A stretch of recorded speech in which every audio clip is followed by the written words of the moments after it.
చిన్న దెయ్యం మరియు వివేకవంతుడైన రైతు. పూర్వం ఒక గ్రామంలో వెంకన్న అనే పేద రైతు ఉండేవాడు. ఒకరోజు అతను తన పొలంలో గడ్డపారతో తవ్వుతుండగా భూమిలో నుండి ఒక చిన్న దెయ్యం బయటకు వచ్చింది. దెయ్యం కోరిక: నన్ను బయటకు తీసినందుకు ధన్యవాదాలు, కాని ఇప్పుడు నాకు చాలా ఆకలిగా ఉంది, నిన్ను తినేస్తాను అని ఆ దెయ్యం బెదిరించింది. రైతు తెలివితేటలు. రైతు భయపడకుండా ఒక ఉపాయం ఆలోచించాడు. ఓ చిన్న దెయ్యమా, నేను చాలా సన్నగా ఉన్నాను, మనమిద్దరం కలిసి వ్యవసాయం చేద్దాం, పంట పండాక వచ్చిన ధాన్యాన్ని తింటే నువ్వింకా బలంగా తయారవుతావు అని చెప్పాడు. ఒప్పందం. ఇద్దరూ కలిసి పంట వేశారు.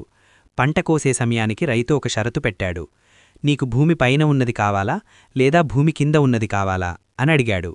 చిన్న దెయ్యం తెలివిగా నాకు పైన ఉన్నదే కావాలి అని కోరుకుంది. ఫలితం: ఆ సంవత్సరం రైతు వేరుశనగ పంట వేశాడు. భూమిపైన ఉన్న ఆకులన్నీ దెయ్యానికి రాగా, భూమి కింద ఉన్న రుచికరమైన వేరుశనగలు రైతుకు దక్కాయి. మరుసటి సంవత్సరం దెయ్యం తన తప్పు తెలుసుకుని, ఈసారి నాకు భూమి కింద ఉన్నదే కావాలి అంది.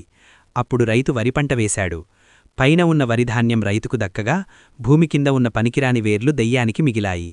అలా రైతు తన తెలివితేటలతో ఆ చిన్న దెయ్యం నుండి తప్పించుకున్నాడు.